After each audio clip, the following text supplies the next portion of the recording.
তাহলে ওড়িশার পর্যটক যখন ধর্ষিতা হয়েছিল তখন তাহলে বিজেপি ইয়ে করুক। পুরীতে যখন পর্যটক গণধর্ষিতা হয়েছে তাহলে তার জন্য বিজেপি যারা করে তারা সবাই আগে দুঃখ প্রকাশ করুক।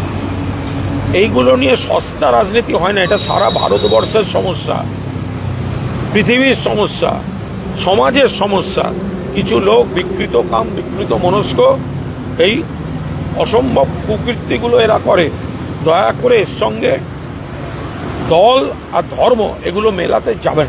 আরজি করেন নির্যাতিতার বাবা মা তারা বলেছেন যে মুখ্যমন্ত্রী যদি রাতে মেয়েদের বাড়ি থেকে না বেরোনোর নিদান দেন।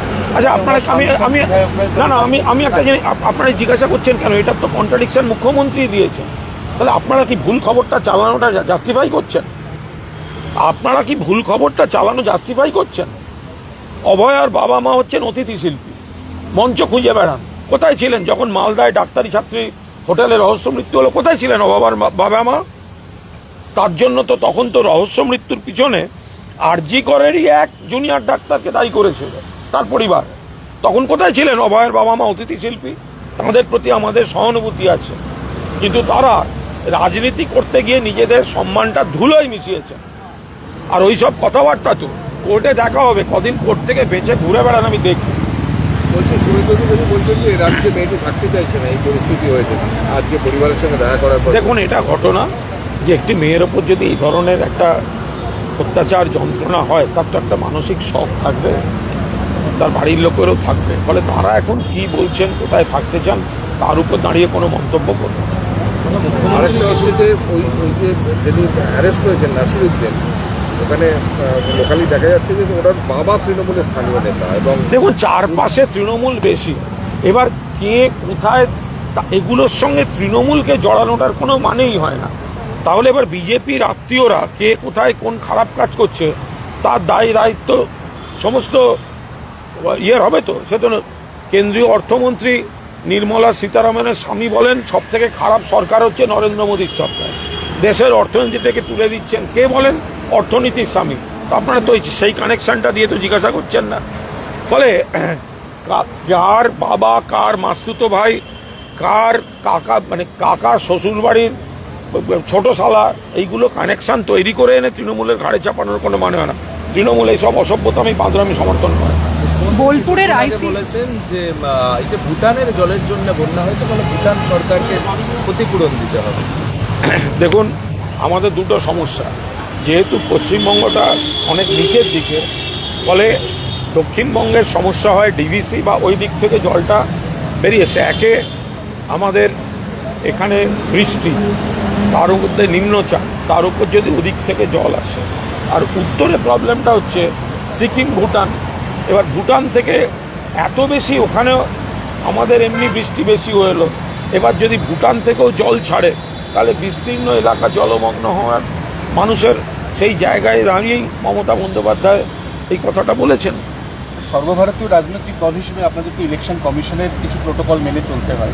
সায়ন্তিকা বন্দ্যোপাধ্যায় বরানগরের বিধায়ক, তিনি একদম প্রকাশ্য মঞ্চ থেকে হুঁশিয়ারি দিয়েছেন এসআইআরে নাম বাদ গেলে বিজেপি নেতাদের বাড়ি ঘেরাও করবে।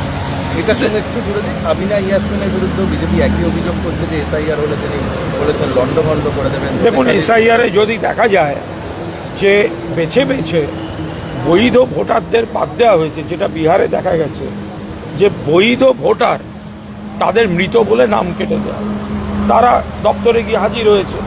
তো বাংলায় যদি বৈধ ভোটারদের নাম কেটে দেওয়া হয় তো প্রতিবাদ হবে। তো আমাদের নেতা কর্মীরা সেই কথাটাই তো বারবার বোঝাতে চাইছে যে এই রাজনীতিটা করবেন না। একবার আমরা মহারাষ্ট্র, দিল্লিতে দেখলাম অন্য রাজ্যের ভোটারদের ওই ভোটার লিস্টের কপি পেস্ট আমাদের এখানে চাপিয়ে দেওয়া হচ্ছে। আবার কখনো আমাদের এখানকার জেনুইন ভোটারদের তাদের বাদ দেওয়ার একটা চক্রান্ত হচ্ছে। তো সেই জন্যেই সায়ন্তিকা বা আমাদের নেতৃবৃন্দ তারা কড়া প্রতিবাদের বিবৃতি দিয়েছেন। শুভেন্দু অধিকারী বলছেন যে রাজীব কুমারের বিরুদ্ধে সুপ্রিম কোর্টে গিয়ে তীব্র ভৎসনা স্বীকার করল সিবিআই। এই বিষয়ে কোনো মন্তব্য করব না। শুভেন্দু অধিকারী বলছেন যে ডাক্তারদেরকে বারণ করে দেওয়া হচ্ছে কথা বলতে। আমি সরাসরি ফোন করেছিলাম কিন্তু তারা বলতে ভয় পাচ্ছে। এখন যদি কোনো মামলা দীর্ঘদিন পরে হঠাৎ সেই ঘুম ভেঙে জেগে ওঠে, তাহলে তার উদ্দেশ্য বিধেয় নিয়ে সুপ্রিম কোর্টের প্রশ্ন থাকবেই এবং সেই প্রশ্নটাই জিজ্ঞাসা করেছে। চিকিৎসক এটার সঙ্গে যেহেতু কোনো রাজনীতি নেই, তাহলে আমি এটার কোনো মন্তব্য করব না। শুভেন্দু অধিকারী বলছেন চিকিৎসকের সঙ্গে সরাসরি আমি কথা বলেছি, তারা কথা বলতে ভয় পাচ্ছেন, তাদের মুখ বন্ধ করে রাখার চেষ্টা চলছে। তবে এই যে উন্নাও, হাতরাস, বিলকিস, যেখানে যারা ঘটছে তারা মানসিক যে অসম্ভব অশান্তিতে আছে বা যারা মারা গেছেন তাদের পরিবার, তো সেগুলো সম্পর্কে বিজেপি নেতারা কিছু বলুন। তাহলে এগুলো কোনো কাজের কথা নয়। একটা খারাপ ঘটনা ঘটেছে, পুলিশ পরপর অ্যারেস্ট করছে, পুলিশ প্রশাসন যা করার করছে, মুখ্যমন্ত্রী কড়া নির্দেশ দিয়েছেন, যা করার মুখ্যমন্ত্রী করছেন, স্টেপ নিচ্ছেন, করাচ্ছেন। তো এখানে বিরোধীদের কোনো ভূমিকাই নেই। বিজেপিতে একাধিক কর্মসূচি নিয়েছে আজকে ওই দুর্গাপুরে, ধর্না, প্রতিবাদ। আর বিজেপির রাজ্যগুলো আগে দেখুক না তাদের কি অবস্থা। পুরীতে সি বিচে টুরিস্ট রেপড হচ্ছে, মধ্যপ্রদেশে হসপিটালে নার্স খুন হচ্ছে। এখানে এটার সঙ্গে তো কোনো রাজনীতি নেই। একটা খারাপ ঘটনা ঘটেছে, পুলিশ প্রশাসন ব্যবস্থা নিচ্ছে, একের পর এক অ্যারেস্ট হয়েছে, পুরোদস্তুর তদন্ত চলছে। এখানে বিজেপির এই ধরনের রাজনীতি ওদের করার কিছু নেই। ওদের মানুষের সঙ্গে কোনো সংযোগ নেই, বাংলার উন্নয়নের সঙ্গে সম্পর্ক নেই। ফলে শকুনের রাজনীতি করতে চায়, যেটার সঙ্গে রাজনীতির কোনো সম্পর্ক নেই। মানুষ এসব নাটক বোঝেন, ওদের প্রত্যাখ্যান করবে। অর্জুন সিং বলেছেন মুখ্যমন্ত্রী নিজেই বোধহয় নিরাপত্তাহীনতায় ভুগছেন, আমি স্বরাষ্ট্রমন্ত্রীকে অ্যাপিল করছি ওনাকে প্যারামিলিটারি সিকিউরিটি দেওয়া। যেমন অর্জুন সিং এর কথার সমস্যা হচ্ছে জবাব দেওয়ার, কোন মাসের কোন সালের কোন মাসে উনি কোন দলে থাকেন এটা বলা খুব মুশকিল। ফলে আমি এখন অর্জুন সিং এর একটা জবাব দেব, আপনি দেখবেন 6 মাসে বিধানসভা নির্বাচনের আগে অবস্থান বদলে গেছে। ফলে অর্জুন সিং এর কথা বলার আগে আমাকে একটু পাঁজিটা দেখে নিতে হবে।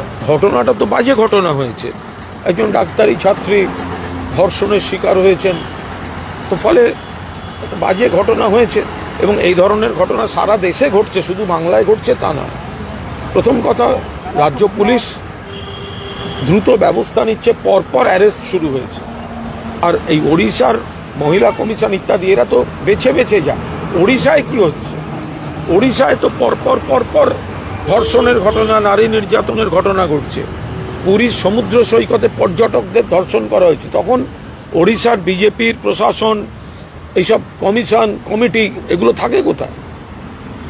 আর একটা হচ্ছে যে যাকে ধরা হয়েছে রিয়াজউদ্দিন তার নাম, সে হচ্ছে ওই মেডিকেল কলেজের নিরাপত্তারক্ষী ছিল একটা সময়। দেখুন, এই যে ঘটনাটা ঘটেছে প্রাইভেট মেডিকেল কলেজের বাইরে, এটা একটা দুর্ভাগ্যজনক ঘটনা, খারাপ ঘটনা। এবার পুলিশ অ্যারেস্ট করছে, এবার সেখানকার রক্ষী প্রাক্তন সে যদি এইসব খারাপ কাজে যুক্ত থাকে, এর থেকে দুর্ভাগ্যজনক আর কী হবে? কিন্তু এটার সঙ্গে তো সামগ্রিক ল অ্যান্ড অর্ডারের কোনো সম্পর্ক নেই। একটা অত্যন্ত খারাপ ঘটনা ঘটেছে, রাজ্যপাল যাচ্ছেন শুনছি।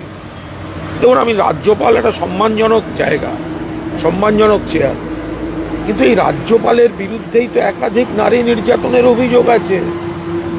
তো রাজ্যপাল কোথায় যাচ্ছেন, কার সঙ্গে দেখা করতে যাচ্ছেন?